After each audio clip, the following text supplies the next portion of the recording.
वंदे मातरम। आप सबको बहुत बहुत प्रणाम, आप सबका बहुत अभिनंदन।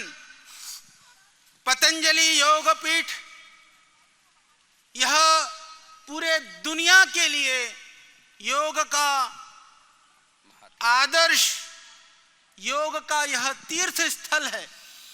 इस तीर्थ में आप सबको अंतर्राष्ट्रीय योग दिवस के यह एक दिवस पूर्व यहाँ पर योगाभ्यास करने का, वह भी परम श्रद्धेय वंदनीय पूज्य स्वामी जी के सानिध्य में योग सीखने का आपको अवसर प्राप्त हो रहा है।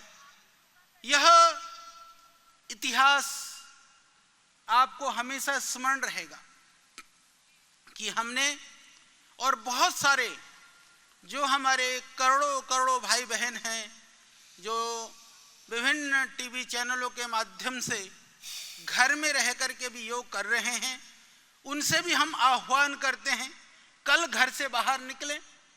जैसे श्रद्धेय स्वामी जी ने कहा कि 500 जिलों में, 5000 तहसीलों में, लाखों गांवों में जो योग का संकल्प है, आदरणीय माननीय राष्ट्र ऋषि श्री नरेंद्र मोदी जी ने जो आह्वान किया है कि 75 जो मुख्य मुख्य स्थान हैं देश के, उन 75 प्रमुख स्थलों में आजादी के इस 75वें अमृत महोत्सव के अवसर पर आप सब सहभागी होंगे। यह हमें पूरा विश्वास है कि पूरा देश एकजुट है। यह दिखाने के लिए इससे बढ़कर के आपके लिए कोई अवसर नहीं हो सकता। देश को एक सूत्र में बंधा हुआ दिखाना, अपने देह को निरोग और निर्मल बनाने के लिए उपाय को साधना और वातावरण में शांति आनंद के साथ अहिंसा, सत्य, अस्तेय, ब्रह्मचर्य का एक मूर्त रूप को पूरी दुनिया को दिखाना, इससे बढ़कर के जीवन के लिए कोई मुख्य कार्य भी नहीं हो सकता है। इससे बड़ा जीवन का कोई आदर्श, लक्ष्य और संकल्प भी नहीं हो सकता है। इसीलिए हम आह्वान करते हैं कल के लिए आप सभी भाई बहन अपने निकटस्थ जहाँ कहीं भी योग की पाठशाला, योग की कक्षा, अंतर्राष्ट्रीय योगा प्रोटोकॉल के अनुसार कक्षाएं जहाँ कहीं भी लगी हों, निवेदन है कि आप जरूर पहुँचिए। आपका स्वास्थ्य ठीक होगा तो राष्ट्र में, पूरे विश्व में एक संदेश जाएगा, भारत एकजुट है। और हिंदू मतावलंबियों के अतिरिक्त इतर विशेष करके जो हमारे क्रिश्चियन या ईसाई बंधुओं में भी, जो हमारे इस्लाम के भाई बहनों में भी बहुत सारे तो योग करते हैं, पहले से ही उस योग विधा से जुड़े हुए हैं। बाकी सब लोगों को भी हम आह्वान करना चाहते हैं कि यह सही है कि यह योग विधा के प्रणेता हमारी सनातन वैदिक परंपरा के ऋषि महर्षि थे। उन्होंने इसका आविष्कार किया, इसका अनुसंधान किया, इसको पूरी दुनिया में पहुंचाने का काम किया। परंतु योग कोई धार्मिक अनुष्ठान या पूजा पाठ पद्धति की विधा नहीं, अपितु यह विज्ञान है, शरीर को निरोग रखने का उपाय है। इसीलिए हम सब का देह जिन तत्वों से बना हुआ है, संप्रदाय के अनुसार अलग अलग तत्वों से देह का निर्माण नहीं हुआ है। इसीलिए भी योग तत्व हम सब के लिए समान रूप से लाभकारी, उपादेय और आवश्यक है। इसीलिए आप सब योग का अनुष्ठान करें और योग का पालन करें, जिससे कि आपका जीवन स्वस्थ, निरोग और आनंदमय हो। आप स्वस्थ होंगे तो परिवार में खुशी की, आनंद की प्राप्ति होगी। तो अपने लिए न सही, मैं निवेदन करूंगा अपने पारिवारिक जनों के लिए, अपने बच्चों के लिए भी आप योग करें, क्योंकि आप बीमार होंगे तो पूरा परिवार डिस्टर्ब होगा। तो ये ऐसा अवसर, ऐसा मौका पूरी दुनिया को दिलाने के लिए माननीय प्रधानमंत्री जी का भी हम पुनः हार्दिक अभिनंदन करते हैं उनके यशस्वी कार्य के लिए।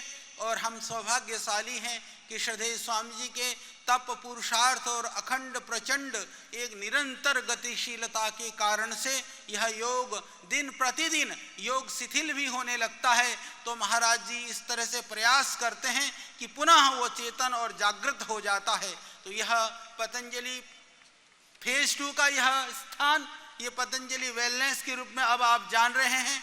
तो मैं स्वयं जब प्रातः काल आया तो मुझे यह समझ में नहीं आया कि महाराज जी किधर बैठे हैं और मुझे किधर से प्रवेश होना है।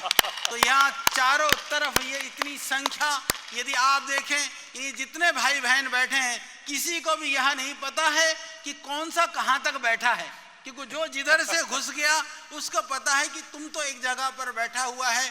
तो इस तरह का विहंगम दृश्य, यह भी एक संकल्पना है, परिकल्पना है। आप देख रहे हैं अंदर इतना बड़ा योगा हॉल बना हुआ है, इतना बड़ा, जहां पर करीबन एक साथ में लगभग 40,000 लोग बैठ सकते हैं और लगभग वहां पर 10,000 लोग एक साथ योग कर सकते हैं। इतना बड़ा योग का हॉल है, परिसर है। पुनरअपि श्रद्धेय स्वामी जी को लगा कि हॉल ही नहीं, ओपन में भी यदि आप पतंजलि के परिसर को देखेंगे, यहाँ पर आने वाले जो साधक हैं, स्वास्थ्य साधक हैं, अपने रोग और शोक से मुक्ति चाहते हैं, उन लोगों के लिए जो बाहर का परिसर है वह भी दिव्य और भव्य है। आप कल्पना कर सकते हैं इतनी बड़ी संस्था। और चिकित्सा के दृष्टि से भी देखें तो मैं आप लोगों से निवेदन करना चाहता हूँ, आज देश का सबसे बड़ा वेलनेस, सबसे बड़ा चिकित्सा का जो आईपीडी का केंद्र भी पतंजलि योग पीठ है और सबसे बड़ा ओपीडी का केंद्र भी, क्योंकि लगभग हमारे 1500 से ज़्यादा वैद्य पूरे देश के अंदर चिकित्सा सेवा कर रहे हैं और उनके माध्यम से हम प्रतिदिन 35,000 से 50,000 रोगियों को देखने का कार्य भी कर रहे हैं। तो 50,000 रोगी पूरे देश के अंदर, और यहाँ पर लगभग 500 से 700 की ओपीडी और लगभग 3500 से 4,000 लोगों की आईपीडी। इतनी बड़ी चिकित्सा सेवा कहीं पर भी किसी संस्थान के द्वारा नहीं किया जा रहा है। योग के रूप में कोरोना की वजह से पुनः अभी दोबारा कक्षाएं शुरू हो गई हैं, 1 लाख से ज़्यादा कक्षाओं का, और यदि 100 की संख्या 50 की भी माने तो 50 लाख लोगों को प्रतिदिन योग करने की व्यवस्था, और टीवी के माध्यम से प्रतिदिन करोड़ों लोगों को योग के साथ जोड़ने का यह भगीरथ प्रयास श्रद्धेय स्वामी जी के द्वारा किया जा रहा है। पुनः मैं आपसे यही निवेदन करना चाहता हूँ कि न तस्य रोगो न जरा न मृत्यु प्राप्तस्य योगाग्निमयम शरीरम। अपने शरीर को योगाग्नि में तपाएंगे तो विविध तरह के ताप, संताप, व्याधि, रोग, शोक, बीमारियों से हम बचे रहेंगे। तो आइए हम सब मिल कर के योग करने का संकल्प लें।